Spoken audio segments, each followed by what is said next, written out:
How to close your Outlook account. Hi everyone, welcome back to our channel How to Geek. In this video I'll show you how you can close or delete your outlook.com or your Outlook email account. So just make sure to watch the video till the end.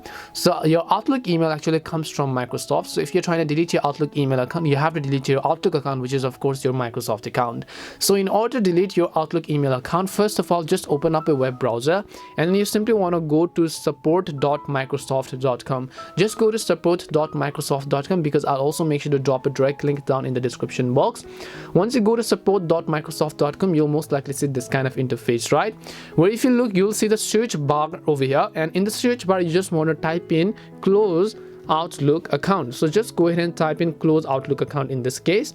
Once you type in close Outlook account, just hit the arrow icon to search for related articles.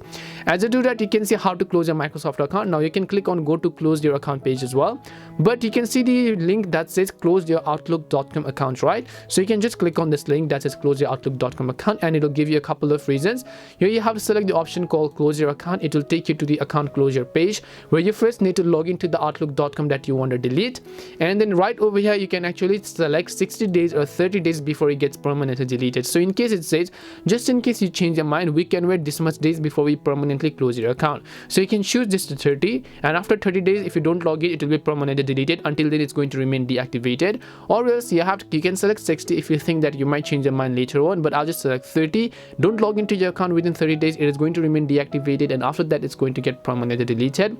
All you have to do is just click on the next button from the bottom, then agree to all the terms and conditions as to whatever thing that you're going to lose when you delete your outlook.com account. If you have anything backed up to your OneDrive though, you're going to lose that as well, so just keep that in mind. And once you confirm everything, just select a reason as you want to delete your account, and then once you just select any of the reason as to why you want to delete your account, just select the option called mark account foreclosure, and your outlook.com account will be successfully deleted after the days that you chose. And that's all it takes to delete your Outlook email account. We hope the video was really helpful. If it did help you, make sure to leave a like and subscribe to the channel, and if you have any more questions, feel free to leave them down. Thank you very much for watching till the end, and see you in the next video.